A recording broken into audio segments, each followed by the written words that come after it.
మాజీ శాసనసభ్యులు సోదరులు సతీష్ అన్న గారు, రైతు కోఆర్డినేటర్ సోదరుమణి లలిత యాదవ్ గారు, మా టీజే రాష్ట్ర అధ్యక్షులు యాదన్న గారు, మా యాదగిరి గారు, అదేవిధంగా రాష్ట్ర రైతు రుణ వ్యక్తి మాజీ చైర్మన్ సోదరులు వెంకన్న గారు, కార్పొరేటర్ ఇండ్ల నాగేశ్వరరావు గారు, శోభనన్న గారు, కృష్ణ గారు, భావని గారు, మా జనార్దన్ గౌడ్ గారు, మాజీ కార్పొరేటర్ జోర్కే రమేష్ గారు, సారంగపాణి గారు, నయీం గారు, మిగతా మిత్రులందరూ, ఇంకెవరున్నారు, యాదగిరి గారు, అందరికి కూడా హృదయపూర్వక నమస్కారాలు.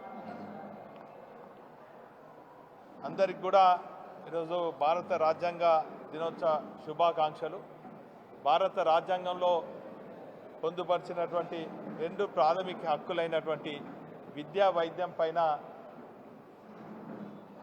స్వతంత్ర దేశంలో ఎన్నడూ లేని విధంగా తెలంగాణ రాష్ట్రం ఏర్పడిన తర్వాత తెలంగాణ రాష్ట్ర తొలి ముఖ్యమంత్రి కేసీఆర్ గారు ఈ 2 ప్రాథమిక హక్కులైనటువంటి విద్యా వైద్యం పైన బ్రహ్మాండంగా శ్రద్ధ వహించడమే కాకుండా మరి అందరికి కూడా విద్యా వైద్యం అందించే విధంగా అన్ని ప్రభుత్వ ఆసుపత్రులను కానీ లేక అన్ని ప్రభుత్వ పాఠశాలలు కళాశాలలను కూడా మరి కార్పొరేట్ పాఠశాలలకు ధీటుగా మరి ఏర్పాటు చేయడం జరిగింది.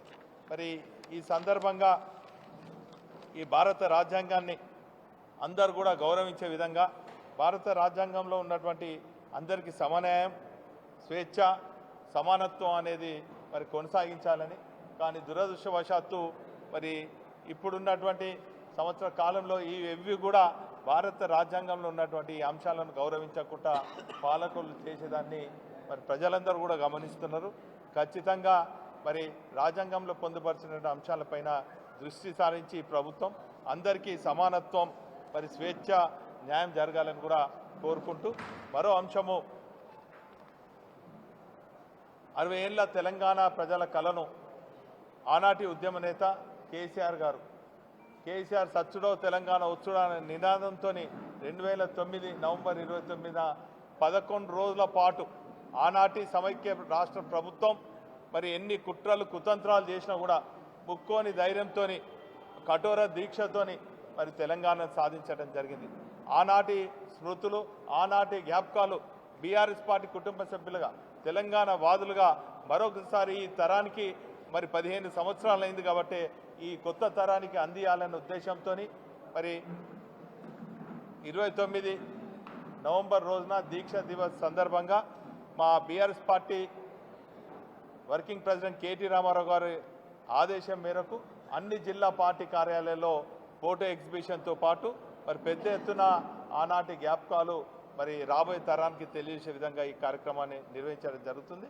అందులో ఈరోజు మరి జిల్లా పార్టీ కార్యాలయంలో 14 మండలాలకు సంబంధించినటువంటి మా బీఆర్ఎస్ పార్టీ కుటుంబ సభ్యులు హన్మకొండ, కాజీపేట, ఐనవోలు, హసన్పర్తి, వేలేరు, ధర్మసాగర్, ఎల్కతుర్తి, భీమదేరుపల్లి, కమలాపూర్, పర్కాల్, నడికూడ, దామెర, ఆత్మకూర్, షాంపేట్ నుంచి వచ్చినటువంటి ప్రతినిధులతో సమీక్షించుకోవడం జరిగింది.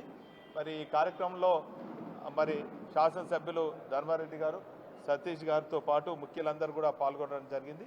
మరి ఈ కార్యక్రమం ఖచ్చితంగా విజయవంతం అవుతుంది. మేము అన్ని కూడా అనుమతులు కోరుతున్నాం. రేపు ఖచ్చితంగా పోలీస్ పర్మిషన్ తీసుకుంటానికి ముఖ్యులందరం కూడా పోయి సిపి గారిని కలుస్తాం. ఖచ్చితంగా ప్రతి ఏటా కూడా కాలేజీ విగ్రహం దగ్గర మేము మరి ఈ కార్యక్రమం నిర్వహిస్తున్నాం కాబట్టి ఈసారి కూడా మాకు ఇవ్వాలని చెప్పి మరి అధికారులను కోరుతాం, ఇవ్వాలని కూడా విజ్ఞప్తి చేస్తూ ఇప్పుడు సోదరులు ధర్మారెడ్డి గారు మాజీ శాసనసభ్యులు మాట్లాడాల్సిన కోరుతాం.